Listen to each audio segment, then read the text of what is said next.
On va venir à la prédication de la parole de Dieu. Dans Jean au chapitre 5, le titre c'est « La vie par Jésus ». La vie par Jésus. Au chapitre 5, on va lire à partir du verset 19. Ici, nous lisons « Jésus reprit donc la parole et leur dit, en vérité, je vous le dis, le Fils ne peut rien faire de lui-même. Il ne fait que ce qu'il voit faire au Père. Et tout ce que le Père fait, le Fils aussi le fait pareillement.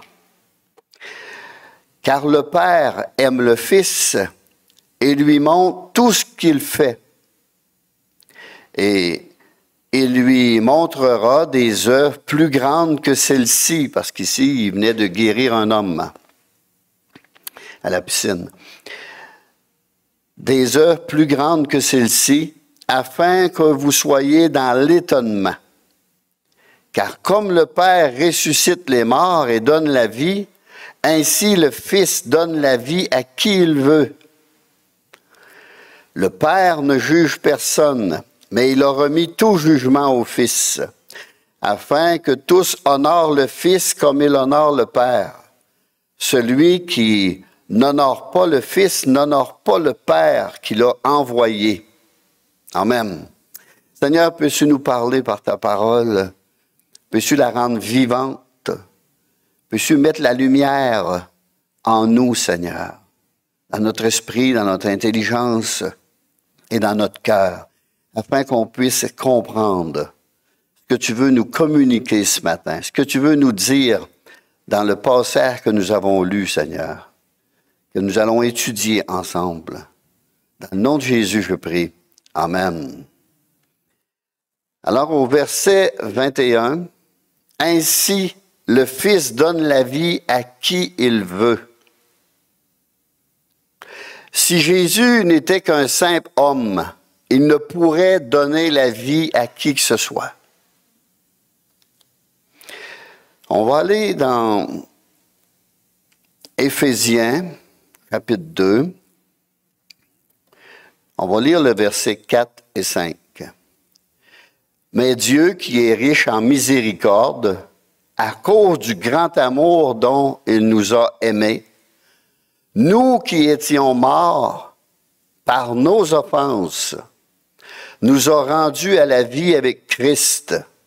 C'est par grâce que vous êtes sauvés. » Alors ici, ça parle d'une mort spirituelle et d'une vie spirituelle. Dans Colossiens 3:1, « Si donc vous êtes ressuscités avec Christ », il nous parle de résurrection. Si vous êtes ressuscités, on n'est pas mort, il faut la faire ressusciter.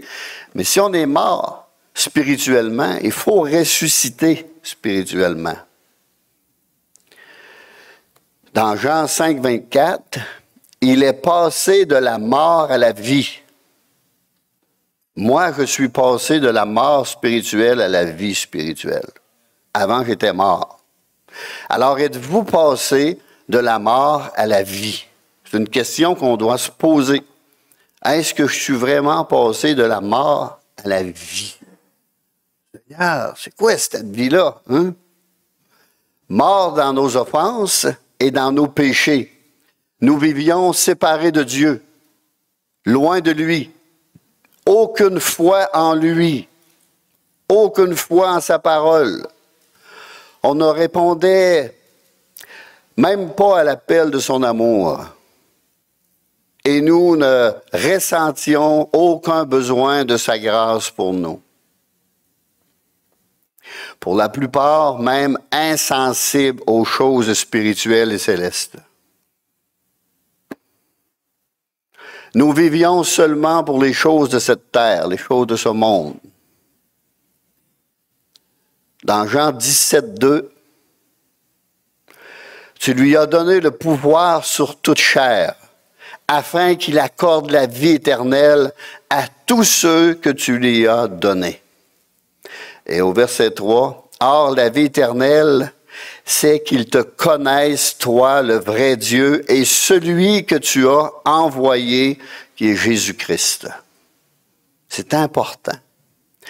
Il y a une vie physique ici, mais il y a une vie spirituelle. On a un temps, un moment sur cette terre, 120 ou plus, mais il y a l'éternité l'autre bord. Et il faut s'intéresser à cette éternité-là. C'est un héritage que Dieu nous a donné. Le corps a la poussière, mais l'âme, l'esprit vit. Lui, il s'en retourne auprès de Dieu. Alors, Jésus seul peut nous donner, nous communiquer cette vie. Il n'y en a pas d'autre, c'est ce qu'on vient de lire.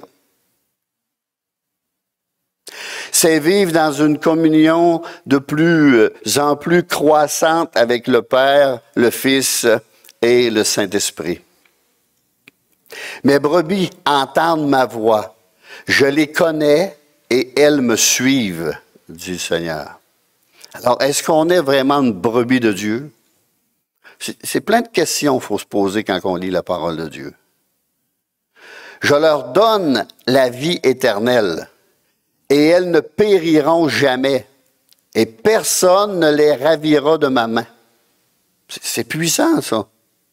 Je leur donne la vie éternelle, et elles ne périront jamais, ça veut dire qu'on ne mourra jamais, on va aller dans l'éternité avec le Seigneur, et personne ne les ravira de ma main sur cette terre, et ni l'autre côté.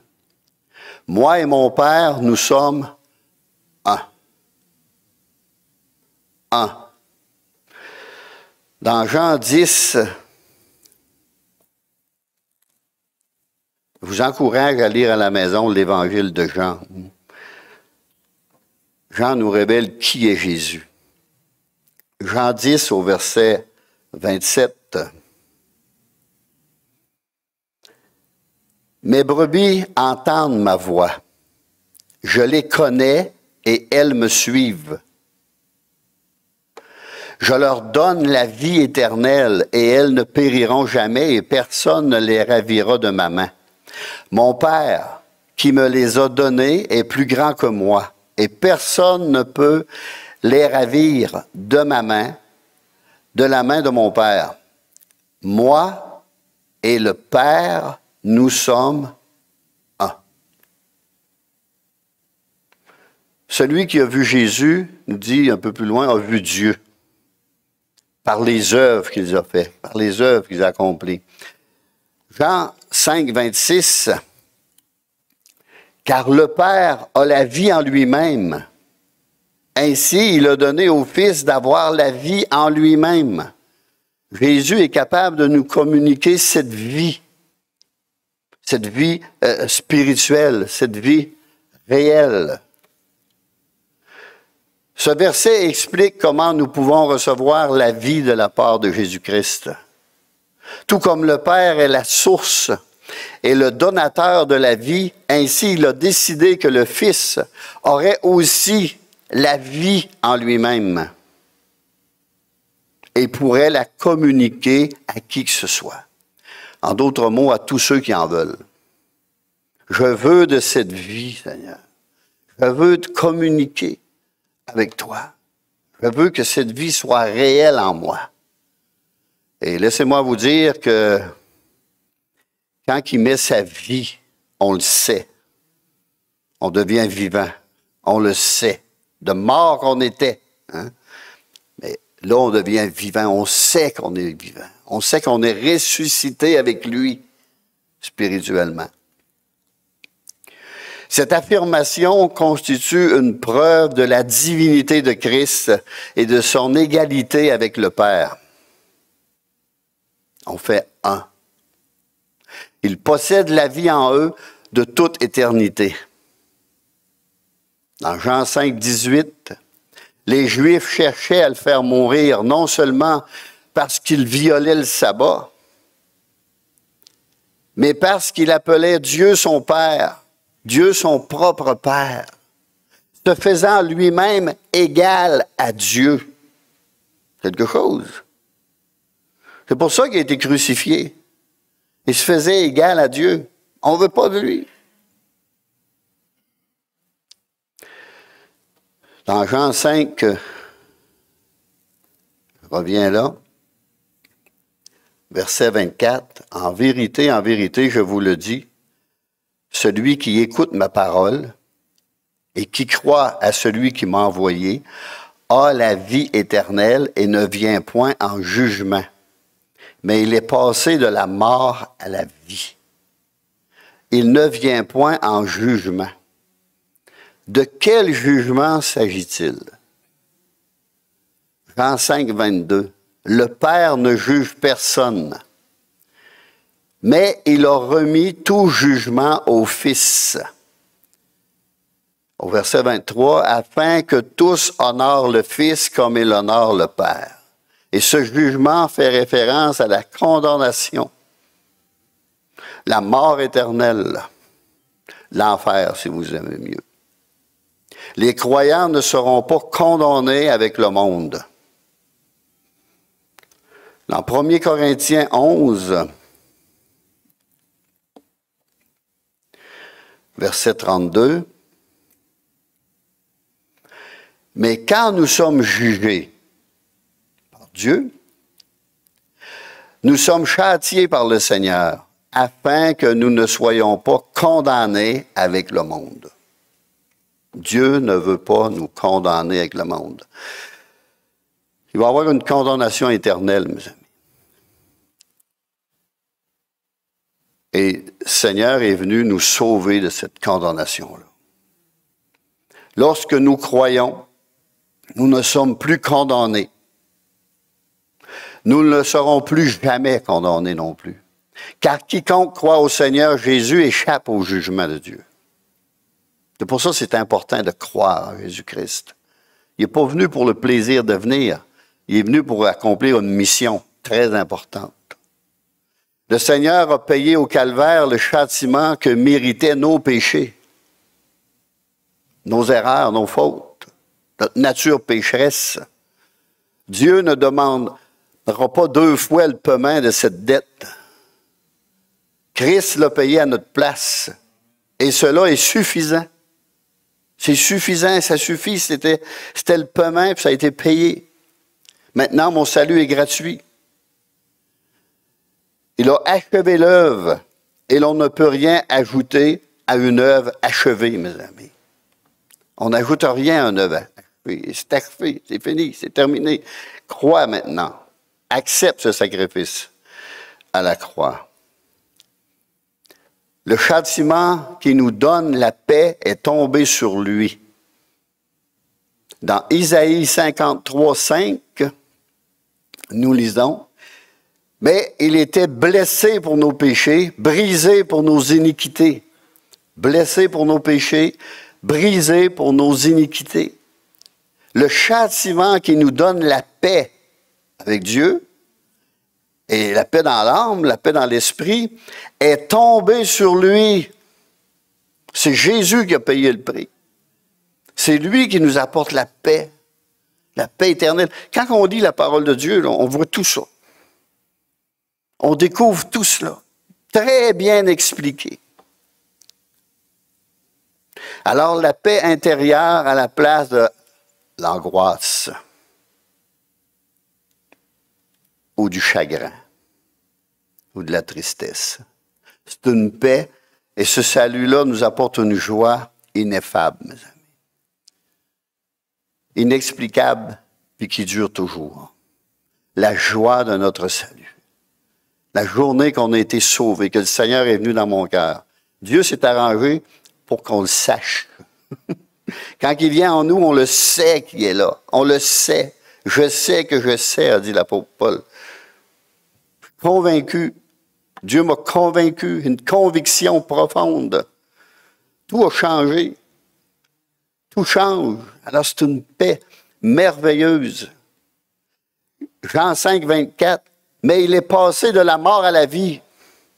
En plus, je suis passé d'une mort spirituelle à une vie spirituelle. Quiconque croit en Jésus est passé de la mort spirituelle à la vie spirituelle. C'est important. Il faut passer par cette vie spirituelle-là. Avant la conversion, la personne était morte par ses offenses et par ses péchés. Mort, un mort, là, c'est mort. Là, ça ne bouge plus, c'est aucune vie. Mort en ce qui concerne l'amour véritable envers Dieu et son Fils. Aucune communion avec Dieu et son Fils. Moi, avant de connaître le Seigneur, avoir l'avoir invité dans ma vie, puis fait cette expérience-là, je n'avais aucune communion avec Dieu. Est-ce que Dieu existe? Peut-être. Ça m'intéresse?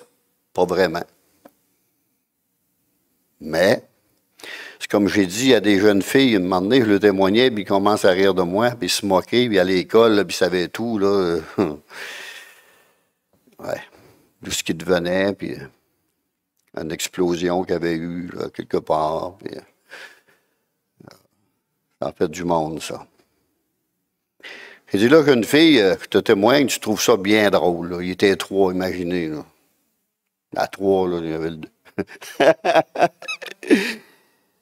Mais j'ai dit, le jour que tu auras une épreuve, je parle d'une épreuve, là. Je parle d'un membre, je parle d'un, si tu es marié, tu perds ton mari, perdre ta sœur, je parle d'une épreuve, là. Quelque chose qui frappe fort dans la vie, là. Une tragédie, si t'aimes mieux. Tu vas te tourner vers qui, toi? Vers les médicaments? Vers les médecins? Ils vont t'aider, oui, ils vont te conseiller, mais tu auras jamais une peine dans toi. Ils vont peut-être, vous allez peut-être bien manger 30-35 pilules par jour. Faites attention. Il n'y aura pas de paix. Ça ne t'amènera pas aucune solution. Ça va t'emmener des problèmes et des problèmes. Moi, il y a eu une solution. Je te parle d'une solution. Puis là, je te témoigne de sa solution-là. Là, c'est bien drôle. Mais souviens-toi de ce que je te dis. Le jour que tu auras une épreuve, à place de te renfermer dans un asile, puis te faire passer pour folle, crie à Dieu. Comme j'ai crié, puis il a intervenu. Il a mis sa main. Puis il m'a sorti de là. Là, ils ont commencé à réfléchir un peu. J'en ai dit plus, là, mais le Saint-Esprit, comme notre sœur nous dit, nous inspire quoi dire. Puis la façon de le dire, la manière de le dire, on est surpris d'avoir témoigné de cette façon-là. Ça prouve que l'Esprit de Dieu est en nous. Quand la personne met sa confiance, sa foi en Jésus-Christ, le Saint-Esprit vient demeurer en elle et elle possède la vie divine. Quand nous recevons le Saint-Esprit, nous devenons participants de sa nature, la nature de Dieu, participants de sa nature. Nous sommes en quelque sorte adoptés dans sa famille comme fils ou fille de Dieu, du Dieu tout-puissant, du Dieu créateur du ciel et de la terre, de lui qui nous a fait. Jean 17, verset 8.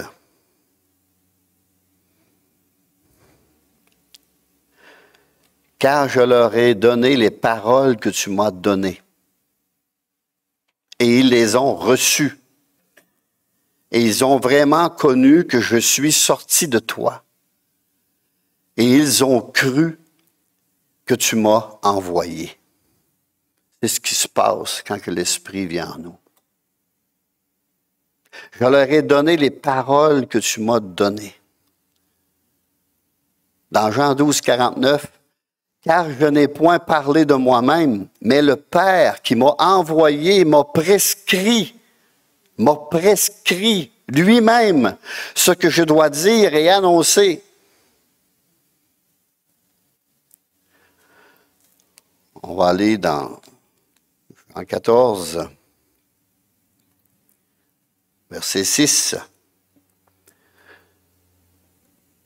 Il y en a un qui voulait le connaître le chemin pour aller au ciel. Jésus lui dit, je suis le chemin. Je suis la vérité et la vie. Nul ne vient au Père que par moi. Il n'y en a pas plusieurs, là. C'est précis, là. que par moi, que par Jésus-Christ. Il n'y en a pas d'autre, là. J'en connais beaucoup qui ont essayé d'aller à un autre. Ils ont lu tel livre, ils ont tout essayé. Ils n'ont rien trouvé. Ils n'ont jamais eu la paix. Et lorsqu'ils sont venus à Jésus, on a trouvé. Ils ont pu témoigner eux-mêmes, on a trouvé. On a trouvé. Au verset 7, si vous me connaissiez, si vous me connaissiez vraiment, et Jésus parlait à ses disciples, vous connaîtriez aussi mon Père. Et dès maintenant, vous le connaissez et vous l'avez vu. Philippe lui dit, Seigneur, montre-nous le Père, et cela ça nous suffit. Jésus lui dit, il y a si longtemps que je suis avec vous, et tu ne m'as pas connu, Philippe, ou reconnu. Voyons, Père et moi, c'est la même personne. Celui qui m'a vu a vu le Père. Comment dis-tu, montre-nous le Père?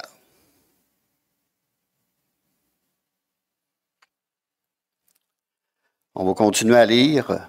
Ne crois-tu pas que je suis dans le Père et que le Père est en moi?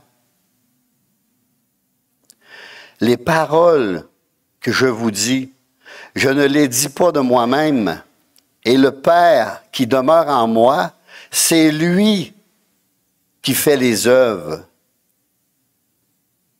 C'est lui qui fait les œuvres. Croyez-moi, je suis dans le Père et le Père est en moi. Croyez du moins à cause de ses œuvres. Et un jour, un peu plus loin, Thomas a confessé, « Mon Seigneur et mon Dieu. » Il a avoué que Jésus était Dieu. Dieu fait homme. « Mon Seigneur et mon Dieu. » Avec un gros D, s'il vous plaît. À cause de ses œuvres. Croyez à cause des œuvres, à cause de tous les miracles que Jésus a fait. Croyez. Jésus a ramené Lazare à la vie. Non seulement une vie physique, mais une vie spirituelle. Alors, tous ceux qui ont été ramenés à la vie par Dieu, par Jésus-Christ, doivent se nourrir de la parole de Dieu, la Bible, qui est notre nourriture spirituelle. Un Dieu vivant qui veut se manifester et se révéler à chacun de nous. L'homme ne vivra pas seulement de pain, dit Jésus, mais de toute parole qui sort de la bouche de Dieu. Si on veut s'entretenir spirituellement,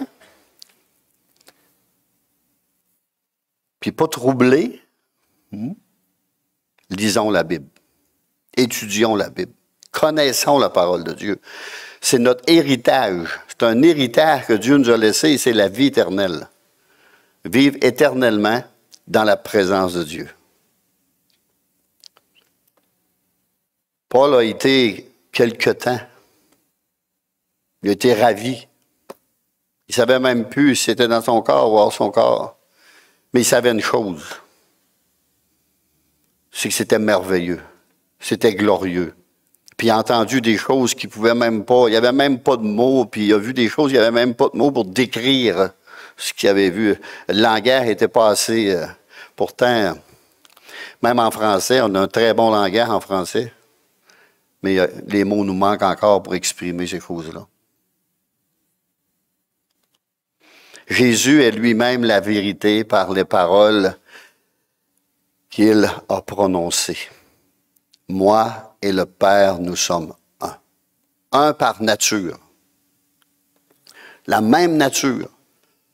Un dans l'objectif, le but à atteindre. Un en volonté. Un dans la doctrine. Un dans l'enseignement qu'il a apporté.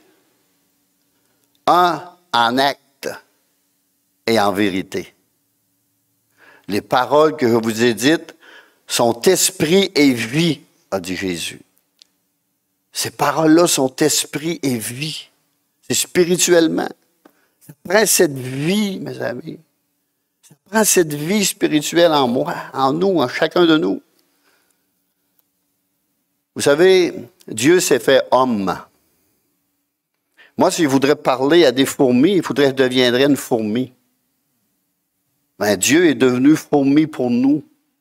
Il est devenu homme pour nous communiquer la vie, d'où ce qu'on devient, ce qu'on fait et où on va après la mort.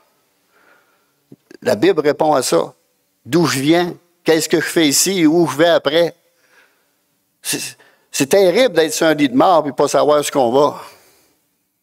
Terrible, ça. Quand on sait qu'un enfer existe, même si on veut la nier, il existe quand même. Là. Ça n'enlève rien à l'existence. Ça, c'est des rêves qu'on se fait croire. Colossiens 1,15. Il est l'image du Dieu invisible. Jésus est l'image du Dieu invisible. C'est pour ça qu'il dit, celui qui m'a vu a vu le Père. Connaître réellement Jésus-Christ, c'est connaître le Père. Il y en a qui essayent d'aller au Père, plusieurs religions, sans passer par le Fils. C'est impossible. Impossible. C'est ce que Jésus est venu nous expliquer. Nul ne vient au Père que par moi.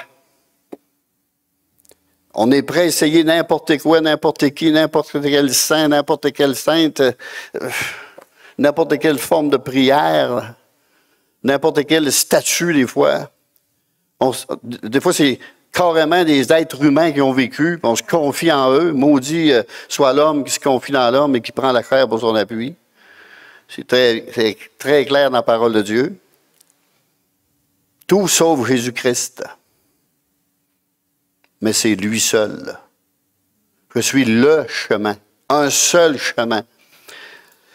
Dans Jean 7,16, ma doctrine, mon enseignement n'est pas de moi, mais de celui qui m'a envoyé. Et dans Jean 8,26, ce que j'ai entendu de lui, je le dis au monde. Jésus nous répète seulement les paroles du Père. C'est pour ça que quand il a ressuscité Lazare, il a levé les yeux et il a prié. Quand il ressuscitait quelqu'un, il a levé les yeux et il priait. Quand il faisait des grands miracles, il a levé les yeux et il priait. La multiplication des pains, il a levé les yeux et il a prié.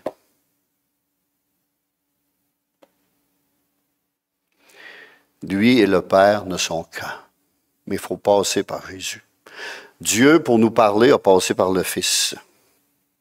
Nous, pour aller à Dieu, il faut passer par le Fils. C'est pour ça qu'il a été suspendu entre ciel et terre. C'est pas compliqué. Si on décide de croire, si on veut croire, on va comprendre. Si tu crois, tu comprendras. Si tu crois, tu connaîtras. Si tu ne crois pas, tu vas rester aveugle et tu ne verras rien. C'est ça la parole de Dieu. La parole de Dieu est une question de vie ou de mort. C'est très sérieux, l'Évangile. Très sérieux. Il n'y a aucune farce à faire avec ça. C'est une question de vie ou de mort, éternellement. Alors, dans Jean 8,26, ce que j'ai entendu de lui, je le dis au monde.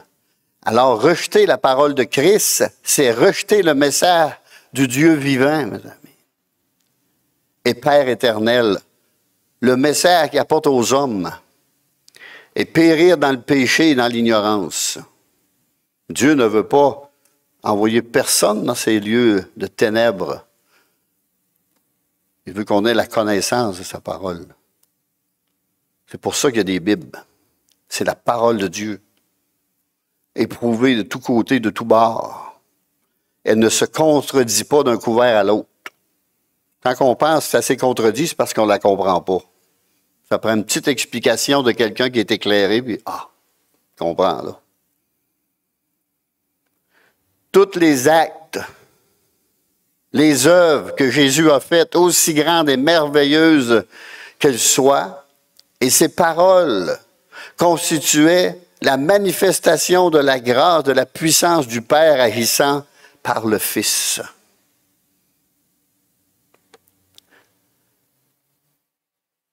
Croyez-moi, a dit Jésus, je suis dans le Père et le Père est en moi. Croyez du moins à cause de ses œuvres, à cause de tous ses miracles. Hey, ressuscité, là. Jésus a fait 3 résurrections. Un enfant, un adolescent, puis un adulte. L'enfant est moins corrompu. L'adolescent un peu plus. Lazare, ben lui, il puait. Il sentait le péché d'un bout à l'autre. Mais il a été ressuscité, vivant pour Christ. On va retourner dans Jean 5.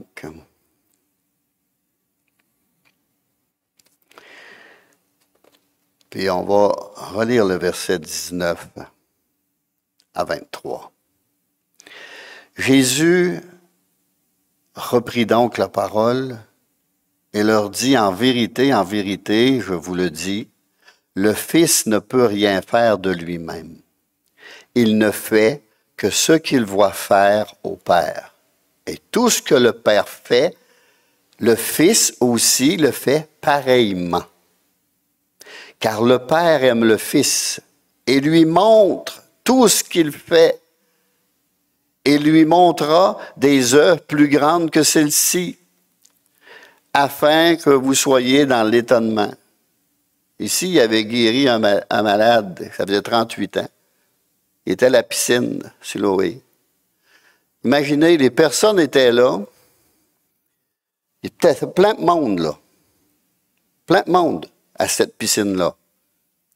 Puis là, il y avait tous les yeux fixés sur l'eau parce que lorsque l'eau bougeait, le premier qui sautait à l'eau était guéri.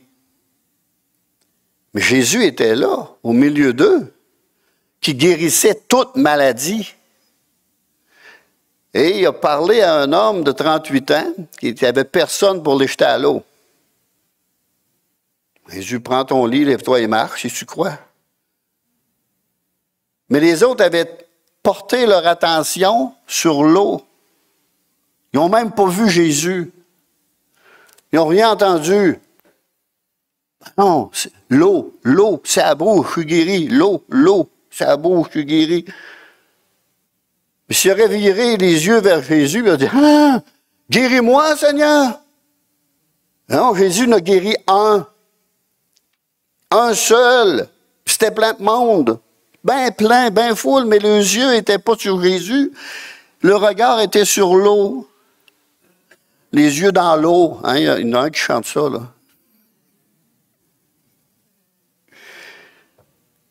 Mais même l'eau pouvait refléter Jésus. Mais s'il y aurait eu les regards fixés sur Jésus, tous auraient été guéris. Tous. Mais là, un seul a été guéri. Puis il n'a à peu près pas eu connaissance. Parce que Jésus n'avait pas leur attention d'aucune façon. Il était ailleurs. Il avait les idées ailleurs. Puis souvent, on ressemble à ça, nous autres.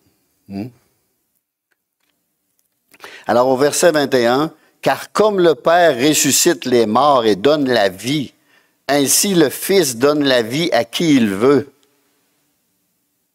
Le Père ne juge personne, mais il a remis tout jugement au Fils, afin que tous honorent le Fils comme il honore le Père. Celui qui m'honore n'honore pas le Fils, n'honore pas le Père qui l'a envoyé. » C'est puissant, la parole de Dieu. Et on pourrait dire sa plus grande œuvre a été sa propre résurrection. Jésus est ressuscité. C'est le seul dans toutes les religions qui est ressuscité. Et tout a été prédit d'avance. Dieu nous a donné des preuves à propos de Jésus. Les prophéties messianiques dans l'Ancien Testament. Dans le livre de Daniel, Nous avons le temps exact de la venue du Messie. C'est précis. D'autres prophéties, nées d'une vierge, née à Bethléem, de la tribu de Juda. Précis, là. Mais de la lignée du roi David. C'est précis. C'est pour ça la généalogie au début de Matthieu, pour prouver l'authenticité de Jésus. Et qu'il ferait des miracles et des guérisons. C'est même écrit, vendu pour 30 pièces d'argent.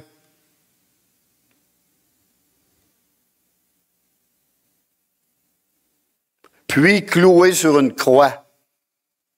Et qu'il ressusciterait des morts. Tout était prédit. Il y avait l'ombre des choses à venir. Nous autres, on n'a pas l'ombre, on a les faits. On a les faits réels. Eux, ils avaient juste l'ombre. Nous, on a la personne de Jésus-Christ. On a tout. On a tout. Tout est écrit. Ce livre-là, là, beaucoup ont voulu le lire pour contredire ce livre-là, puis ils ont fini par se convertir finalement. Ils ont réalisé qu'il n'y a pas un homme qui pouvait écrire les choses de même, puis que ça se réalise. Il y a des auteurs différents, mais à des périodes différentes.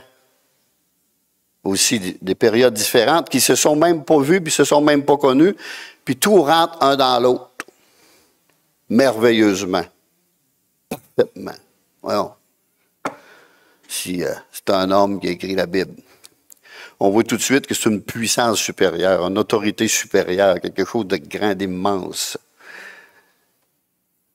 Et c'est très bien écrit que lui qui écrit la Bible nous a créés. C'est sa parole. La Bible est la parole de Dieu. Si on veut connaître Dieu, connaissons les Saintes Écritures. Alors, on va terminer sur cette note. Alors, c'est très important d'inviter le Seigneur dans notre cœur et dans notre vie. On a été créé corps, âme, esprit. Et il faut que le Saint-Esprit de Dieu vienne habiter dans mon esprit pour être éclairé. Il éclaire mon esprit et... Tu sais, les animaux, un corps, une âme, puis un instant. Vous ne verrez jamais un chien et un chat adorer Dieu et vous prier, là. Ou se tracasser pour la... Puis s'il tue un autre animal, là, il le mange, ça finit là. Il allait se coucher puis il dorme. Nous, on ne fonctionne pas comme ça, là. On ne fonctionne pas comme ça du tout. On a un côté spirituel. Mais Dieu a mis la pensée de l'éternité dans chaque homme. Alors, quand Dieu vient dans notre esprit, on est éclairé et on comprend. On comprend le langage spirituel. Parce que la Bible est un langage spirituel que l'homme animal ne reçoit pas. L'homme animal, c'est l'homme que sa conscience est morte. Mais l'homme spirituel peut juger de tout, nous dit la parole de Dieu. Alors c'est très important d'inviter l'Esprit de Dieu dans notre esprit. Fais de moi ton enfant, Seigneur. Écoutez, on ne prie pas le diable, là. On demande à Dieu de nous donner son esprit. Il n'y a rien de plus sain que ça, là. Il n'y a rien de plus vrai que ça, là. Alors on va prier. Ceux peut-être qui n'ont jamais accepté le Seigneur dans leur cœur, faites une prière après moi. Répétez les mêmes mots. Seigneur Jésus, viens dans ma vie. Viens dans mon cœur. Pardonne mes péchés. Peu importe le nombre, Seigneur. Mets ton esprit en moi. Fais de moi une nouvelle créature. Donne-moi la résurrection, Seigneur. De mort que je suis dans mes péchés. Donne-moi la vie, cette vie abondante que tu es venu nous apporter. Cette vie réelle, cette vie spirituelle qui me ramènera jusque dans l'éternité en ta présence. Amen. C'est simple. Puis faites-les dans vos mots. vos propres mots. Prier, c'est parler à Dieu, c'est ouvrir notre cœur. Mais, dites-vous qu'on est des pécheurs. Il faut passer par Jésus-Christ pour aller à Dieu. Sans ça, nos prières ne se rendent pas. Dieu a passé par le Fils pour venir me parler, puis il faut que je passe par le Fils pour parler à Dieu. Amen. Alors, je vais inviter les placiers, mais notre frère Régent, qui va venir aussi,